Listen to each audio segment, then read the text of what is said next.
လူတွေနားထောင်နေတဲ့သူဖြစ်လာဖို့စကားပြောစွမ်းရည်ကိုဘယ်လိုလေ့ကျင့်ကြမလဲတချို့လူတွေရှိတယ်သူတို့စကားပြောတာတွေအရင်မများဘူးဒါပေမဲ့သူတို့ပြောတာတွေကိုလူတွေငြိမ်ပြီးတော့နားထောင်ကြတယ်တချို့လူတွေကြတော့လေတနေ့လုံးတော့ပြောနေတယ်ဒါပေမဲ့ဘယ်သူမှစိတ်မဝင်စားဘူးဒီနှစ်ခုကြားကကွာခြားချက်ကဘာလဲအမှန်တော့စကားပြောကောင်းတယ်ဆိုတာစကားအများကြီးပြောတတ်တာမဟုတ်ဘူးလူတစ်ယောက်ရဲ့စကားထဲမှာယုံကြည်မှုတွေရှိနေရမယ်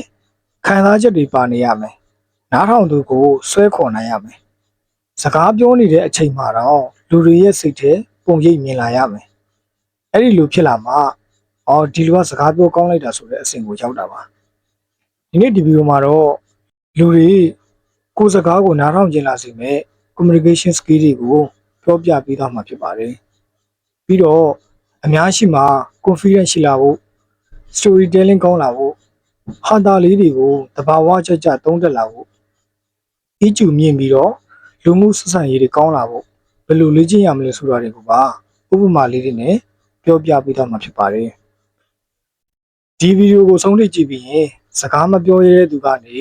လူတွေနားထောင်နေတဲ့သူဖြစ်လာဖို့ဘယ်လိုစတင်ရမလဲဆိုတာကိုသိသွားပါလိမ့်မယ်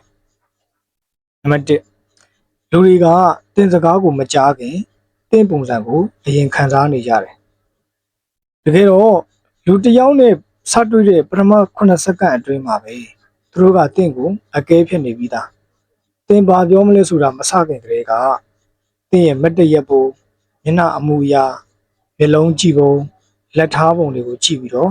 ဒီလူက confidence ရှိလားဆိုတာကိုခံစားနေကြတာပါဥပမာအင်တာဗျူးသွားတဲ့ချိန်ကိုကခေါင်းငုံထားတယ်မျက်လုံးကလည်းစစ်စစ်မကြည့်ရဘူး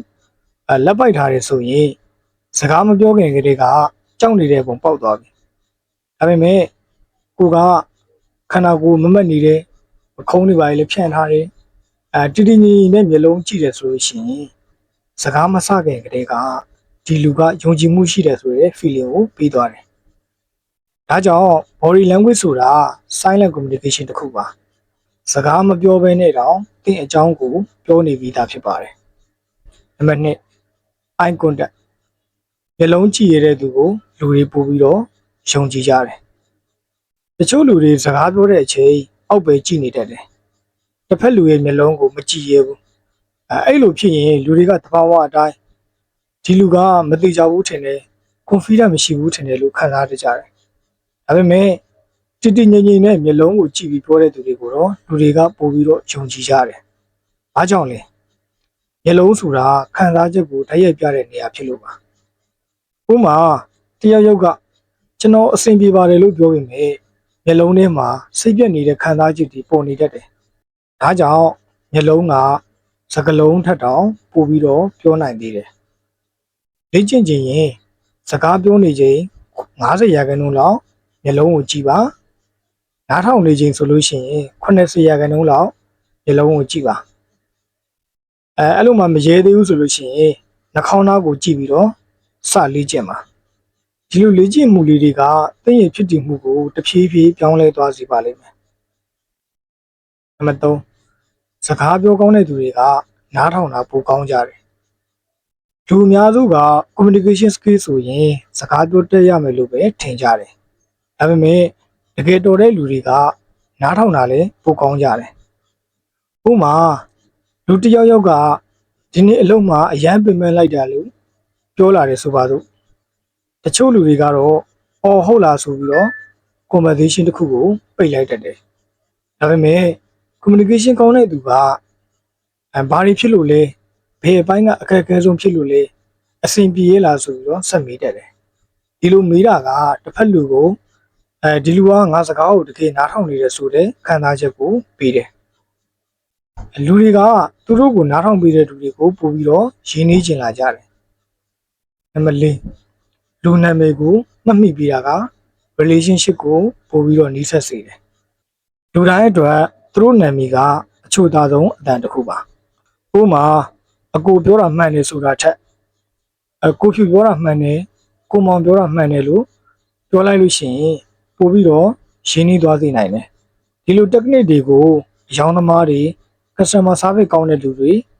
business owner တွေအများကြီးကသုံးကြတယ် ဘာကြောင့်လဲလူတွေကိုကိုကအရေးပါတဲ့လူဆိုတဲ့ခံစားချက်ကိုရစေခြင်းလို့ဒါကြောင့်တစ်ဖက်လူနာမည်ကိုမှတ်ထားပြီးတော့စကားပြောတဲ့အချိန်ထည့်ခေါ်ပေးပါအသေးသား technique ဖြစ်ပေမဲ့ relationship ကိုအရန်ကိုပြောင်းလဲပေးနိုင်ပါတယ်နံပါတ်5အတန်အတက်ကြမရှိရင်စကားကပြင်းစရာဖြစ်သွားတယ်YouTube တစ်ခုကြည့်နေတော့2မိနစ်လောက်ကြည့်တာနဲ့ပြင်းသွားတာမျိုးကြုံမှုကြလားအများစုကတော့ content မကောင်းလို့မဟုတ်အတန်မှာ emotion မရှိလို့ဒါကြောင့်စကားပြောကောင်းတဲ့သူတွေက triple P ဆိုတဲ့ technique ကိုသုံးကြတယ် pitch အတန်အနေမြင့်စိတ်လှုပ်ရှားစရာဖြစ်တဲ့အပိုင်းမှာအတန်မြင့်နဲ့အရေးကြီးတဲ့အပိုင်းမှာတော့အတန်ကိုနှိမ်ပြောတယ်ဥပမာဒီမှာတစ်ခုကဆိုပြီးတော့အတန်နှိမ့်လိုက်တယ်မင်းဘဝကိုဖျက်ဆီးနိုင်တယ်လို့ဒီလိုပြောလိုက်လို့ရှိရင်နားထောင်သူကအာယုံစိုက်လာတယ်နောက်တစ်ခုက pace စကားပြောတော့အယမ်းမြန်ရင်နားမလည်တော့ဘူးအယမ်းနှေးရင်လည်းပြင်းသွားတတ်တယ်ဒါကြောင့် breath ရှိဖို့လိုတယ် pause ခဏရက်ချင်း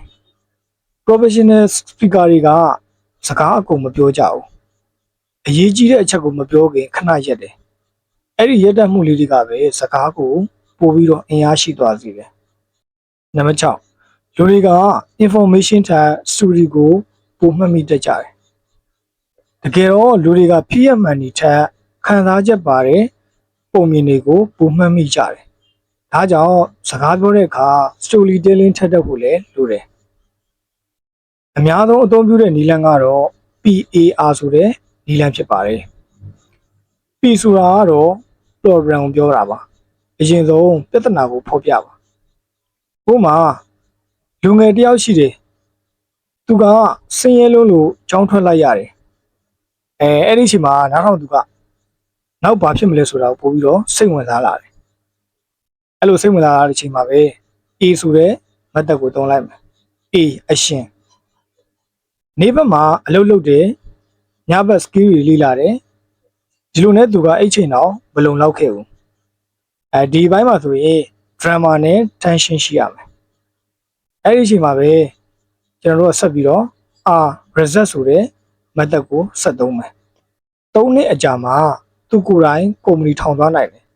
ဒီလိုပုံမြင်တွေကလူတွေရဲ့စိတ်ထဲမှာပို့ပြီးတော့ကြံနေတတ်တယ်နံပါတ်9ဟာတာဉာဏ်ရှိတဲ့သူတွေနဲ့လူတွေကပို့ပြီးတော့နှိစက်ချင်ကြတယ်ဟာတာဆိုတာလူရှင်တော်ဖြစ်ဖို့မလိုပါဘူး conversation တစ်ခုကိုအသက်ဝင်စေဖို့ပဲလိုတယ်ဥပမာငါဒီနေ့ဂျန်သွားဖို့ဆုံးဖြတ်ထားတယ်အဲ့လိုပြောလိုက်တဲ့ချိန်လူတွေကကိုယ့်ရဲ့စကားကိုနားထောင်နေတယ်နားထောင်ပြီးတော့ကိုကလေးလက်နဲ့လှုပ်တော့မယ်လို့ထင်နေတဲ့အချိန်မှာပဲဒါပေမဲ့ဒါကဆုံးဖြတ်ထားတာပဲရှိသေးတယ်ဆိုပြီးတော့ပြောင်းပြောလိုက်ရင်နားထောင်တဲ့လူတွေရှည်သွားတတ်တယ်ဒါကို switch technique လို့ခေါ်တယ်အဓိကနားထောင်သူမထင်ထားတဲ့ direction ကိုရုတ်တရက်ပြောင်းပြလိုက်တာဒီလိုဟာတာလေးတွေက conversation တစ်ခုကိုမပြင်းစေဘူးလူတွေလည်းတင်တဲ့စကားပြောချင်လာတယ်နံပါတ်8အကျူမြင့်တဲ့သူတွေက relationship ပိုကောင်းကြတယ်တချို့လူတွေကဒေါသထွက်ရင်ချက်ချင်းပြန်ပြောတတ်တယ်ဒါပေမဲ့အကျူမြင့်တဲ့လူတွေကတော့ခဏရက်ပြီးတော့စဉ်းစားတယ်